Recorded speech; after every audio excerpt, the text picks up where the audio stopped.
The ballroom at the Ridgewood Grand Hotel glittered almost aggressively. Crystal chandeliers dripped light onto tables laden with white roses and gleaming gold cutlery, reflecting off champagne flutes held by perfectly manicured hands.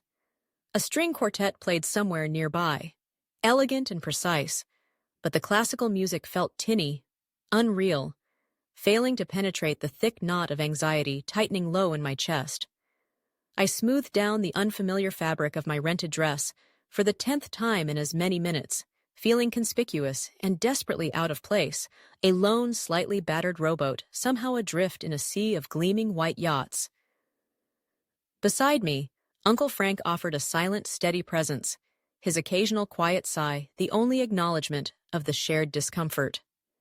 I was grateful he'd agreed to come, to sit with me here in this self-imposed exile near the back, but even his familiar solidity couldn't completely quell the rising tide of a feeling I knew all too well. I shouldn't be here. Why had I let Chloe talk me into this? This opulent spectacle wasn't for me. This was Ethan's new life, his carefully constructed narrative of happiness, his perfect victory lap, starring his radiant new bride, Claire Vance.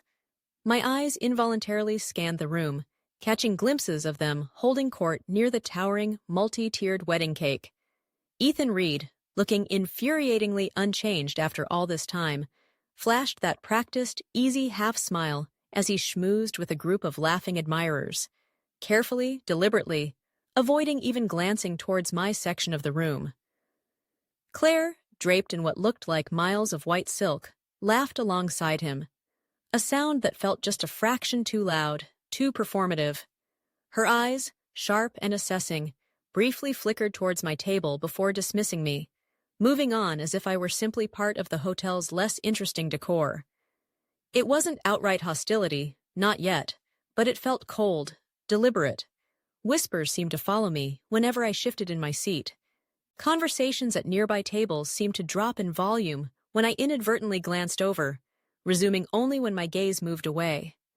I felt like an exhibit on display, the ghost at their perfectly catered feast, the unspoken subject of pitying or perhaps scornful speculation. "That's her," I imagined them murmuring behind their champagne flutes. "The one he left, the broken one." I saw Chloe then, just for a moment, moving efficiently between tables with a tray of appetizers, her black and white server's uniform, a stark contrast to the glittering guests. Our eyes met across the crowded room for a fraction of a second, a quick, almost imperceptible exchange laden with unspoken meaning. Was that worry I saw reflected in her usually bright, resilient eyes, or just a shared understanding of the treacherous tightrope we were both walking tonight? She gave the tiniest, almost invisible shake of her head, a silent warning perhaps, before disappearing back towards the controlled chaos of the kitchens. My stomach churned uneasily. What had Chloe overheard behind those swinging doors? What was being said when I wasn't looking? Every nerve ending felt raw, exposed, anticipating a blow I couldn't yet see, but felt coming with dreadful certainty.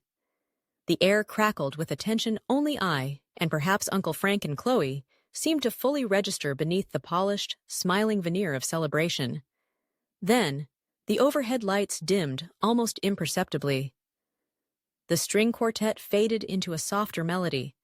A man in a tuxedo holding a microphone stepped onto the small, garland-draped stage near the head table, tapping the mic gently. "Testing, 1, 2. His cheerful voice boomed slightly too loud. He was preparing to announce the wedding toasts. My heart leaped painfully into my throat, pounding a frantic rhythm against my ribs. This was it. The moment I'd been subconsciously dreading since I opened that cursed invitation. Across the room, Claire caught my eye again. This time, there was a small, knowing, almost predatory smile playing on her lips, before she turned her full attention to the master of ceremonies. Something cold and sharp twisted deep inside me. Why did I come here? What fresh hell was about to break loose? If you've ever walked into a room filled with a suffocating sense of dread, knowing instinctively that something was wrong, but not yet knowing what, then stick around. Subscribe to Lifestories1, because the polished, perfect surface of this glamorous wedding was about to crack wide open in the most unexpected way. That ivory invitation with its elegant gold trim had arrived a month ago, landing on my doormat like an unexploded ordnance. No return address, just my name, Anna Lane, written in a neat, unfamiliar calligraphy that felt both formal and impersonal. My first impulse was to toss it straight into the recycling bin without a second thought. Who sends an invitation to their ex-fiancé's wedding? The woman he left shattered in the wreckage of shared dreams and whispered promises? At first, I rationalized it must be a mistake, a clerical error by some overworked wedding planner mixing up mailing lists. Then, darker thoughts crept in. Maybe it was some bizarre, twisted form of an olive branch meant to signify, what? Forgiveness? Closure? Or worse, was it a test? A deliberate provocation? But deep down, in the quiet, scarred place where old wounds still occasionally ached, I knew exactly what it was, even if I didn't want to admit it. It was an announcement, a final, definitive flourish from Ethan Reed, the man I'd spent 6 years meticulously, hopefully, building a life with. It was a declaration that he was moving on, sealing his perfect new beginning with someone else, and perhaps a subtle, cruel warning. I have replaced you. Know your place. Stay away. I hadn't seen him in 3 long, arduous years, not since the night he walked out of our shared apartment, leaving me reeling not only from his departure, but from the devastating loss of our baby just weeks before. He hadn't argued, hadn't yelled, hadn't offered explanations beyond the chillingly simple statement that he couldn't live in sadness anymore.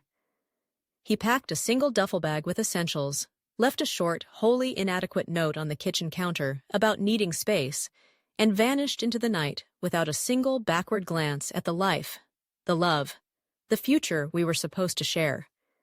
But it wasn't just me he left behind in that suffocating silence, grappling with a double dose of grief. It was her too, Chloe, his daughter from a woman who had walked out on them both years before Ethan and I even met. Chloe was only 5 when she came to live with us, a tiny, solemn girl with big, watchful eyes that seemed to hold the weight of the world. From the second her small hand closed trustingly around mine during a walk in the park, from the first time she tentatively, shyly called me Mommy Anna, then eventually just Mommy, my world shifted on its axis. I stopped being merely the woman who loved Ethan Reed. I became someone who belonged entirely, fiercely, protectively to her. And when Ethan walked out on us, Chloe, then just 11 years old, made a choice that still fills me with a profound sense of awe and gratitude. She chose to stay, with me. Not by accident, not by default, because she had nowhere else to go, but with a quiet, fierce loyalty that belied her young age. She chose the woman who had become her mother in every way that mattered. The months, even the first year, that followed Ethan's departure were a blur of raw grief and functioning purely on autopilot. Waking up each morning felt like dragging my limbs through wet cement. The silence in our once lively home became a physical weight, almost unbearable. Every photograph on the wall, every shared song that accidentally played on the radio, every familiar corner of the apartment echoed with the ghost of a family that had barely gotten a chance to truly exist before it imploded. There were days I couldn't summon the energy to answer the phone, letting worried calls from the few friends who persisted go straight to voicemail. There were weeks I avoided looking in mirrors, unable to face the reflection of the broken woman Ethan had so easily discarded, the woman Claire Vance would later mock. But through it all, even on the darkest days, I still packed Chloe's lunch every morning, carefully cutting the crusts off her sandwich the way she liked. I still braided her hair before school, my fingers sometimes clumsy with exhaustion and sorrow. I still sat with her at the kitchen table, helping her study for spelling tests while desperately trying to keep my own tears from falling onto her homework, wanting to shield her from the depth of my despair. She was my reason, my anchor in the storm. One particularly bleak night, months after Ethan left, I was huddled on the cold bathroom floor, shaking uncontrollably after yet another soul-crushing call from a debt collector about bills Ethan had conveniently left behind in his escape from sadness when there was a soft knock on the door. Chloe, then maybe 12 barely up to my ribs, pushed the door open slightly. She didn't say much, just sat down quietly on the bath mat beside me, her presence a small warmth against the chill, and solemnly handed me a slightly squished peanut butter sandwich. "You forgot to eat again," she whispered, her eyes full of a knowing compassion far beyond her years. That small, simple act of care, her quiet insistence on my survival when I felt like giving up, was a profound turning point. I realized, truly realized, I wasn't alone in this. And if this incredible, resilient child wasn't giving up on me, I couldn't dare give up on myself. It was a long, slow climb out of that darkness. Nearly 2 years filled with painful therapy sessions I often struggled to afford, juggling various odd jobs before finally finding my footing again, channeling my pain and creativity into freelance graphic design work. We moved into a smaller, more manageable apartment closer to Chloe's school. Slowly, painstakingly, piece by fragile piece, I started finding bits of the old Anna I thought were gone forever. I even started to laugh again. Not often, but sometimes, real deep belly laughs, the kind that make your ribs ache in the best possible way, usually prompted by something witty Chloe said. They were rare, precious, hard-won victories against the lingering shadows. And it was into that fragile, carefully rebuilt piece that Ethan's wedding invitation arrived a month ago, threatening to shatter it all, threatening to pull me right back into the past I had fought so hard to survive. Back in the glittering ballroom of the Ridgewood Grand, I tried to focus on the present, seated beside Uncle Frank at our designated outpost, Table 9, near the discreetly hidden service doors. The string quartet played something vaguely classical, a polite, unobtrusive soundtrack to the constant clinking of glasses and the bursts of bright, perhaps slightly forced laughter erupting from tables closer to the head table's powerful orbit. Everything around us shone with expensive perfection, the polished silverware, the sparkling crystal, even the perfectly applied highlighter on the guests' smiling cheekbones. But all that brilliance felt cold to me, distant, somehow emphasizing the dim shadows where we sat, relegated to the periphery. I nursed a glass of lukewarm water, taking small, infrequent sips, trying my best to project an air of nonchalant observation, engaged even, though inside I felt like a tightly coiled spring ready to snap.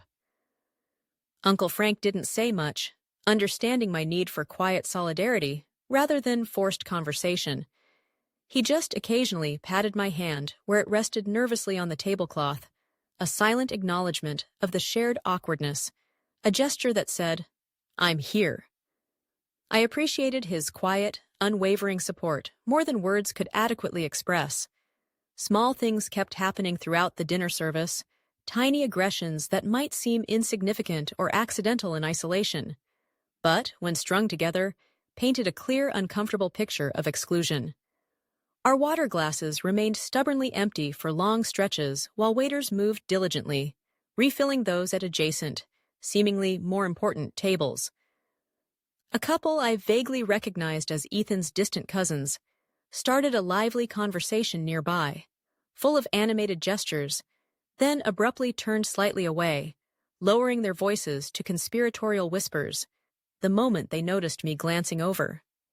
It felt like a masterclass in polite ostracization, skillfully designed to make me feel simultaneously invisible and hyper-aware of being watched and judged. I caught Chloe's eye again as she deftly navigated the crowded room with a heavy tray of empty champagne flutes balanced expertly on one hand.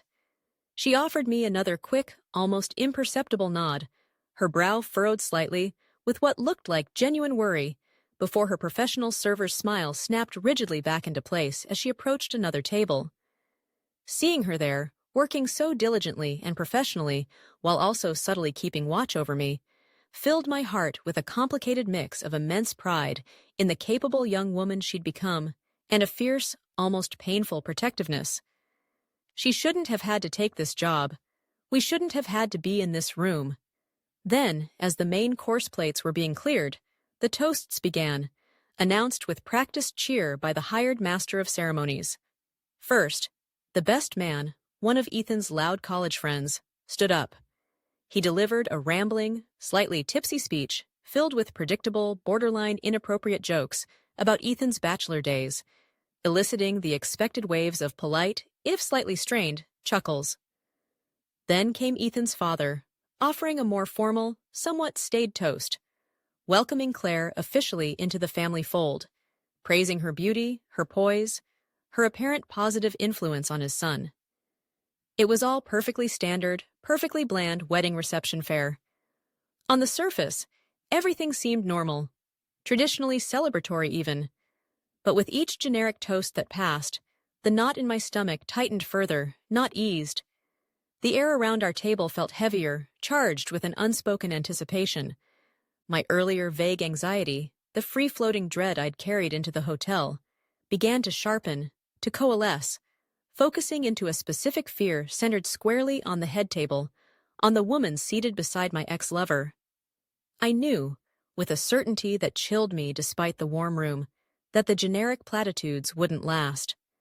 Someone, most likely Claire herself, would feel the need to address the unspoken tension, the elephant in the room, me. And knowing Claire, knowing the subtle territoriality I'd already glimpsed, I was sure it wouldn't be kind. Finally, the moment arrived. The MC beamed towards the head table. And now, folks, let's raise a glass nice and high as we hear a few words from the woman of the hour herself, the absolutely beautiful bride, Claire. A polite ripple of applause went through the room as Claire Vance rose gracefully from her seat beside Ethan. She took a moment to smooth down the intricate silk of her impossibly white gown, adjusted the microphone slightly with a practiced hand, and beamed out at the captive audience.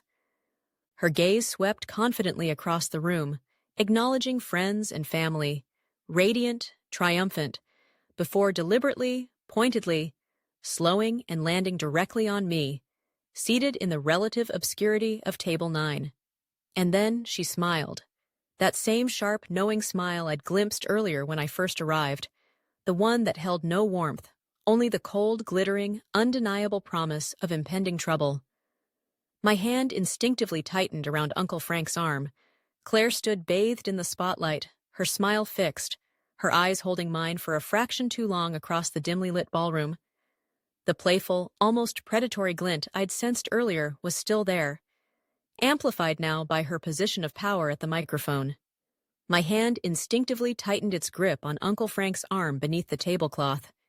He gave my hand a reassuring squeeze in return, a small anchor in the rising tide of my anxiety, but my heart continued its frantic tattoo against my ribs. "I just wanted to say something from the heart," Claire began, her voice resonating smoothly through the speakers, trained, confident, dripping with a practiced warmth that didn't quite mask the underlying steel I felt directed my way. She spoke glowingly of Ethan first, naturally, praising his kindness, his ambition, his rediscovered joy since meeting her. It was all standard wedding toast rhetoric, painting him as the fortunate leading man in their perfect love story. Yet each compliment felt like a carefully placed stone, strategically building a wall between the complex, sometimes struggling man I once knew, and the sanitized, idealized version presented tonight for public consumption. Then, her tone shifted subtly, becoming more intimate, more confiding, as if sharing a sensitive truth. She turned slightly, her gaze sweeping over the captivated guests before settling back, with unnerving focus, somewhere in my general direction, though she didn't use my name just yet. "When I first met Ethan," she confided, leaning slightly towards the mic, her voice softening with an air of faux sympathy that immediately set my nerves on edge. "He was a truly good man, a wonderful man. But," she paused dramatically, letting the implication hang heavy in the air, "he was hurt." She let that sink in before continuing, shaking her head sadly, as if recalling a painful memory. "He was damaged," she elaborated, her voice now laced with pity, "by someone who, well, someone who didn't know how to love him right. Someone who perhaps didn't truly appreciate the wonderful man she had." My blood ran cold. There it was. Subtle, deniable perhaps to strangers, but crystal clear to me, and likely to anyone else who knew even fragments of our past. She was talking about me, skillfully twisting our shared grief, Ethan's abrupt abandonment of me in my darkest hour, into a narrative where I was the sole architect of his pain, the one fundamentally flawed. He was carrying so much pain from that time, Claire went on, her performance of sorrow impeccable. Left behind, she sighed, by a woman who was, frankly, her gaze flickered towards me again, sharp and quick, too broken herself to see how lucky she was. Broken. The word struck me like a physical blow, landing squarely in my chest, stealing my breath. She dared to label my grief, my struggle to survive after losing our baby, and then simultaneously being abandoned by the man I loved, as a character flaw, a personal failing on my part. My face flushed hot, then icy cold. Uncle Frank shifted uncomfortably beside me, his jaw tightening. She almost ruined him, Claire declared next, the sympathy vanishing, replaced by a triumphant edge. She punctuated the outrageous accusation with a light, tinkling laugh, a sound so incongruous with the cruelty of her words that it made my stomach churn violently. Honestly, the state he was in when I found him, but, her voice suddenly brightened, soaring into the narrative climax she had clearly rehearsed. I saved him, she beamed, turning now to look directly at Ethan, who simply smiled back, seemingly accepting this completely rewritten history without a flicker of protest. It was nauseating.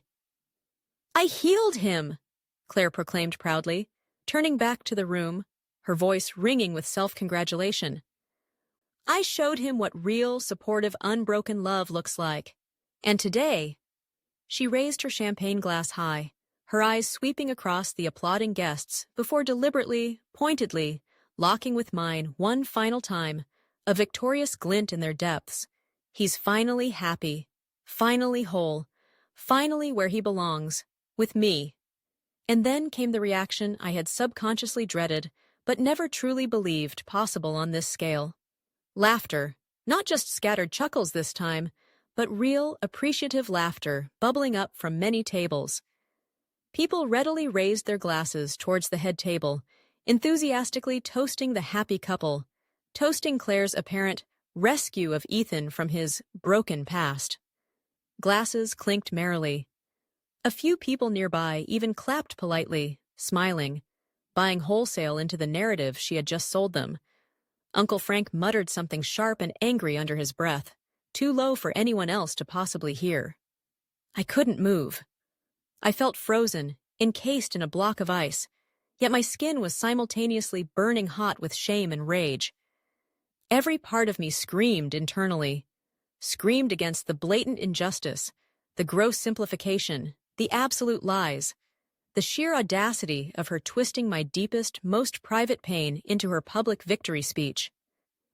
I wanted to stand up, to shout that he was the one who ran from the sadness, that he was the one who couldn't cope, that I was the one left behind to pick up not only my own shattered pieces, but also his daughter's.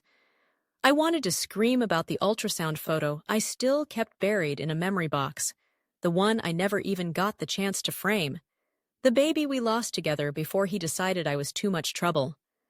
But I didn't. I couldn't. My throat had closed up completely. My limbs felt heavy, unresponsive, made of lead. I just stared at her, this smiling, radiant stranger in white, who knew absolutely nothing about the countless nights I held Ethan's hand while he cried about the possibility of losing custody of Chloe years before I even met him. Nothing about the early mornings I woke up to proofread his job applications when he was struggling. Nothing about the shared, devastating grief he'd ultimately fled from, leaving me utterly alone in the wreckage. She didn't save him. She simply arrived after the storm had already passed, claimed the survivor she found standing in the debris, and called it a renovation. And the crowd, ignorant or indifferent, applauded her for it, leaving me adrift in a sea of their shared delusion. I remained frozen at table 9, the echo of the applause for Claire's cruel toast ringing hollowly in my ears. My mind felt numb, shell-shocked, trying to process the reality that my deepest pain had just been served up as public entertainment and heartily consumed. Uncle Frank's hand rested heavily on my arm, a grounding weight, but I couldn't seem to draw a proper breath. It was then, through the blur of my unshed tears and the glittering crowd, that I noticed the movement near the swinging kitchen doors. One of the waitstaff, usually efficient and unobtrusive, had stopped walking. She stood perfectly still for a moment, tray forgotten in her hand, staring directly at the head table, directly at Claire and Ethan. Her jaw was tight, her young shoulders set with a tension that belied her server's uniform. It was Chloe. Before I could even register a warning thought, before I could signal her to stay back, to not get involved, she placed her tray deliberately onto a nearby empty chair. Then, shaking slightly but with unmistakable resolve etched onto her face, she began to walk forward. She moved steadily, purposefully, past the tables filled with suddenly quiet guests, past the clinking glasses and startled faces, her path unwavering as she headed straight towards the small stage area where the microphone still stood, near the head table. Every step she took seemed to draw the remaining air out of the room. When she reached the center of the dance floor, directly in front of the bridal table, she stopped. She didn't look at me. She didn't look at Ethan yet. She looked directly at Claire, whose triumphant smile was just beginning to falter into confusion. Slowly, deliberately, Chloe reached up and took off her simple black server's cap, holding it tightly in her hands, her dark curls tumbling loose around her shoulders. And then she spoke, her voice amplified slightly by the still live microphone nearby, clear and carrying across the suddenly dead silent ballroom. "I'm his daughter," Chloe stated, her voice trembling only slightly, but filled with an intensity I'd never heard from her before. "And I have something to say." The effect was instantaneous. Champagne flutes froze halfway to lips. Conversations died mid-sentence. Every head in the room swiveled towards this unexpected interruption, this young woman in a waitress uniform holding nothing but a crumpled cap and an explosive truth. Claire's face visibly dropped, confusion warring with indignation. Her mouth stayed slightly open, but no sound came out. Ethan turned slowly in his seat, his earlier practiced composure gone, replaced by dawning shock as he stared at the girl who had just claimed him. Chloe didn't waver under his gaze. "She's not just the woman you were mocking," Chloe said, her voice cracking slightly now at the edges, but gaining strength, finally turning her eyes towards Claire. "She's the woman who raised me." Claire blinked rapidly. "Wait! What are you talking about?" she stammered, clearly bewildered. "I am Ethan Reed's daughter," Chloe repeated, her voice firmer now, unwavering. "From before he met you, from before he ran away from his life, from before he decided it was easier to pretend my mother," she gestured towards me without looking away from Ethan and Claire. "And I simply didn't exist." The air crackled. A few audible gasps rippled through the room. I saw one of Ethan's cousins near the front hastily lower the phone he'd likely been using to film the toasts. Chloe took another small step forward, closing the distance slightly. She wasn't reading from anything. This wasn't rehearsed. This was raw, unvarnished truth, and it carried an undeniable weight. "He left when I was 11, she continued, her gaze now fixed solely on Ethan, pinning him in his seat. "He didn't just leave her," nodding towards me again. "He left me. Didn't call, didn't write, didn't answer my letters or emails, just disappeared, vanished, and you—" Her eyes flicked momentarily back to Claire with undisguised contempt. "Want to stand there and call her broken?" Claire looked suddenly unsteady, glancing towards Ethan for support he wasn't offering. "I watched her work 2 jobs, sometimes 3, just so I could have food on the table and shoes that fit." Chloe's voice rose slightly, thick with emotion. "I watched her cry herself sick in the bathroom late at night, trying to be quiet so I wouldn't hear. And when kids at school asked me where my father was, I learned to lie. I told them he was away on important business because I didn't want anyone to know the truth, that he simply chose not to love us anymore." Someone near the front whispered, "Oh my God." Ethan finally spoke, his voice low, strained, cautious. "Chloe? Not here, not now." "Oh, now you remember my name?" Chloe shot back, the sarcasm biting. Funny, you didn't seem to remember it when I sent you birthday cards year after year, and they always came back unopened, marked Return to Sender. You didn't remember it when I emailed you just wanting to say I missed you, and you didn't even reply. You didn't block me. You just ignored me into oblivion. And now you're going to sit here and let this woman, she gestured towards Claire again, talk about my mom like she's worthless trash? Ethan looked at me then, truly looked at me across the room, and for the first time since I'd arrived, his carefully constructed mask of charming indifference cracked wide open, revealing something raw beneath. But I didn't feel pity. I didn't feel a shred of triumph or revenge. I just felt a strange, quiet clarity. I wasn't the one who should be ashamed here. She didn't break you, Chloe continued, her voice shaking slightly but rising again, turning back fully to face Ethan. You broke yourself. You ran away from everything hard, everything real, and then you tried to bury us, bury your past, like we didn't even exist. Chloe's final words to Ethan hung heavy in the stunned, absolute silence of the ballroom. You broke yourself, and then you tried to bury us, like we didn't even exist. Ethan just stared back at her, his face pale, completely stripped bare of its usual charming facade, seemingly unable to formulate any kind of response. He looked lost, exposed under the glittering chandeliers. The entire room remained frozen, a captive audience to this raw, unexpected family drama. Then Chloe turned away from him, decisively breaking the tense standoff. She walked the few steps across the floor to our table, table 9, where I still stood, my hand gripping the back of my chair. She reached out and took my hand. Her fingers, though I could feel a slight tremble in them, were firm, resolute. I stood up fully, wrapping my own fingers tightly around hers, drawing immense strength from her incredible courage, her unwavering loyalty. In that simple physical connection, that quiet act of solidarity in front of everyone who had moments ago tacitly approved of my humiliation, something inside me that had felt brittle and broken for years began to knit itself back together, infused with her fierce, protective love. We stood there for a beat, mother and daughter by choice, by bond, by shared survival, a united front against the room. Chloe didn't address Ethan or Claire directly again. Instead, she turned slightly, her clear voice carrying through the utterly silent room once more, speaking now perhaps to the watching crowd, perhaps just stating a fundamental truth. She didn't come here tonight to fight, Chloe stated simply, her gaze sweeping briefly over the rows of uncomfortable, now unsmiling faces. She didn't even really want to come. She came here, her voice softened almost imperceptibly, because I told her to, because I wanted her. She paused, her voice regaining its strength, to see that she doesn't need to hide anymore. Then her eyes locked onto Claire's across the room, calm now, steady, unwavering, holding none of the earlier fear. She doesn't need to be invited into a room to belong in it, Chloe declared clearly.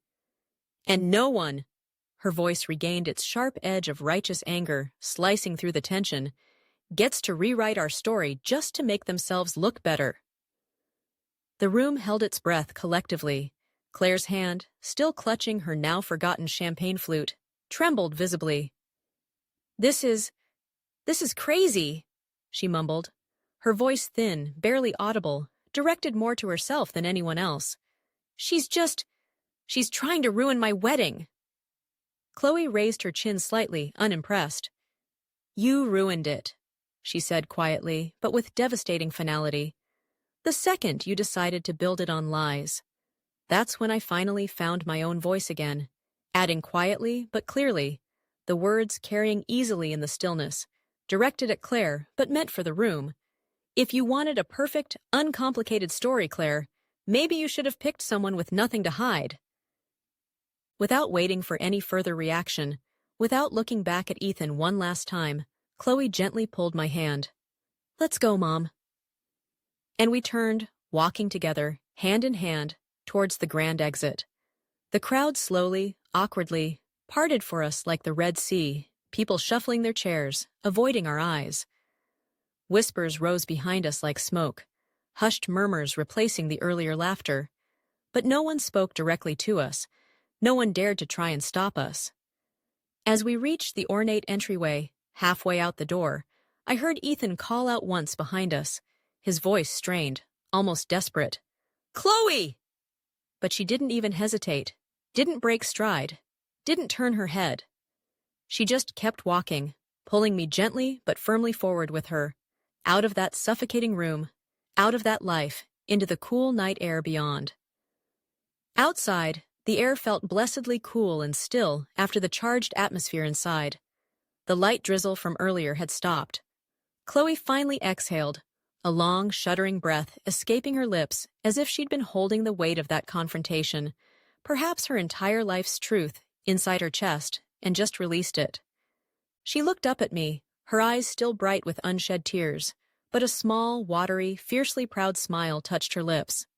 "I wasn't going to let her humiliate you like that, Mom," she said, her voice thick with residual emotion but firm. "Not tonight, not after everything." "Oh, honey," I whispered back, my own voice choked with tears of gratitude and overwhelming love. "You didn't have to do that. It wasn't your fight." "Yes," she insisted immediately, squeezing my hand tightly. "Yes, I did. You saved me, Mom, all those years ago when he left. You stayed. It was time." Her smile widened slightly. "I returned the favor." And in that raw, honest moment between us, standing under the vast, indifferent night sky outside the opulent hotel, I fully understood that the strongest, most enduring, most powerful love stories aren't always the romantic ones whispered under glittering chandeliers. Some are forged quietly, in silence, in shared survival, in the fierce, unwavering loyalty born the very moment a child decides to stand up and protect the person who never, ever stopped protecting them. We walked towards the valet stand where Uncle Frank was already waiting by his car, having likely seen the drama unfold, a silent promise of escape.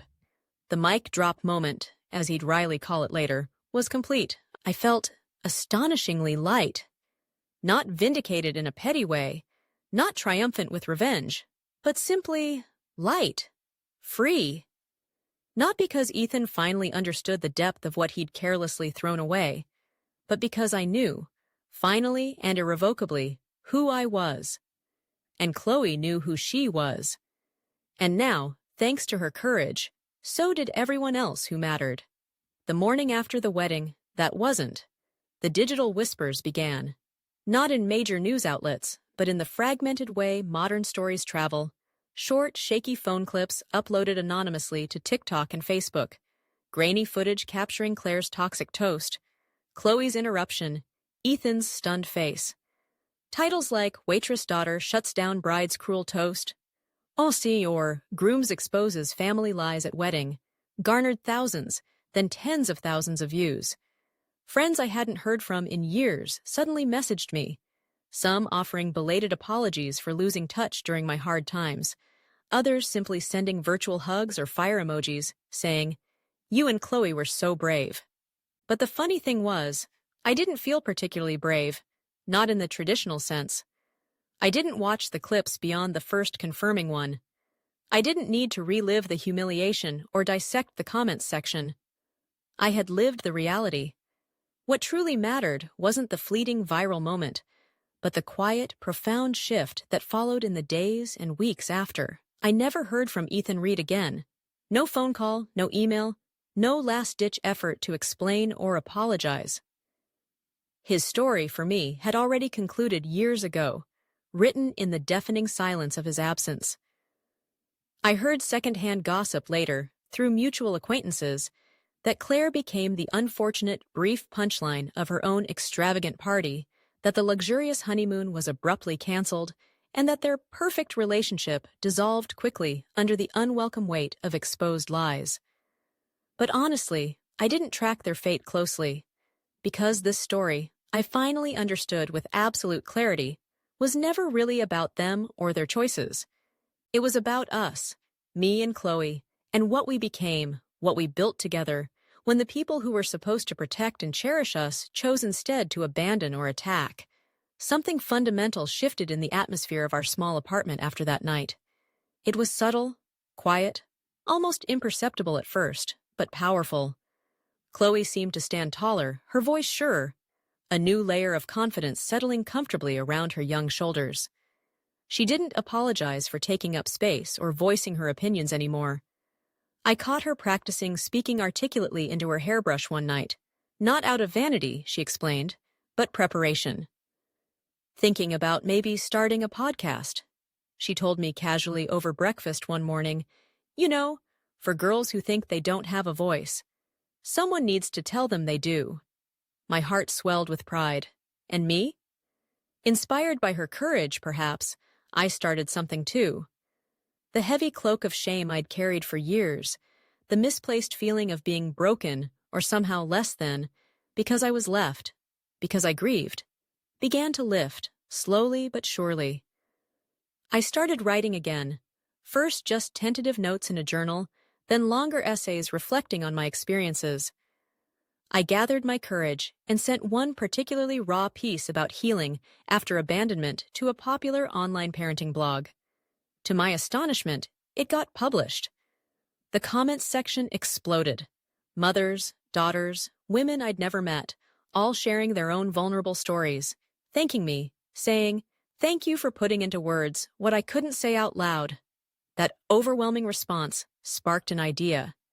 It grew organically into a personal blog, then a small, supportive online community group, and a few months later, driven by a newfound sense of purpose, I filed the paperwork to register a small nonprofit organization. The Second Thread, a dedicated space offering resources, support circles, and narrative therapy workshops for women navigating the difficult path of healing from abandonment, divorce, and emotional abuse, helping them, quite literally and figuratively, rewrite their own stories. I didn't expect it to become what it did. I just wanted to offer other women a safe space where silence wasn't the only perceived option. But the most potent healing, the moment that truly stitched the final threads of my own recovery together, wasn't public at all. It happened quietly, unexpectedly, in our own kitchen one ordinary evening months later. I was washing dishes, lost in thought, the warm water soothing. Chloe sat at the small kitchen counter, sketching intently in her notebook, her legs swinging off the stool. She looked up at me suddenly, her pencil paused mid-air, her expression thoughtful. "You know," she said, seemingly out of nowhere, "I used to sometimes wish my real mom, the one who left when I was little, had stayed." My hands paused in the soapy water, my heart giving a slight lurch.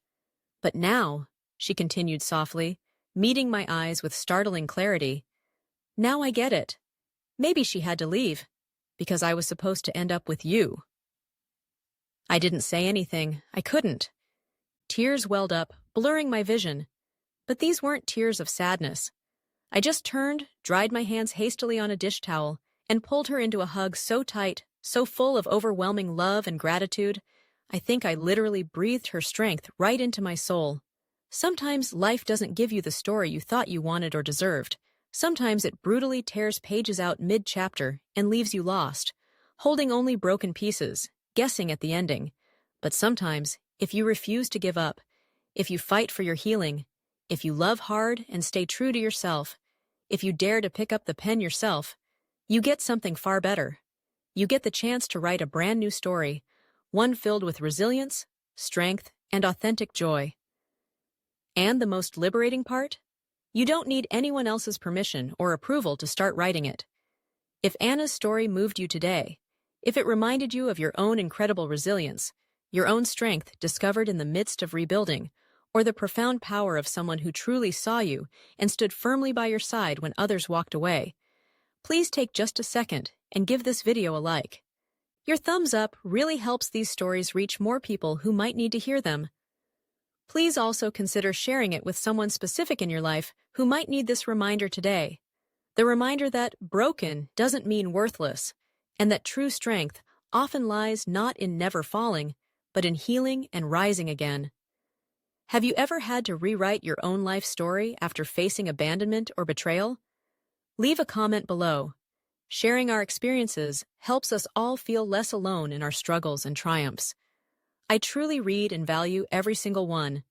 And finally, if you want more true-to-life stories like this one, stories that hit deep, challenge expectations, celebrate resilience, and explore the messy, beautiful strength of the human spirit, please make sure to subscribe to the Lifestories1 channel and hit that notification bell so you don't miss our next story dropping soon.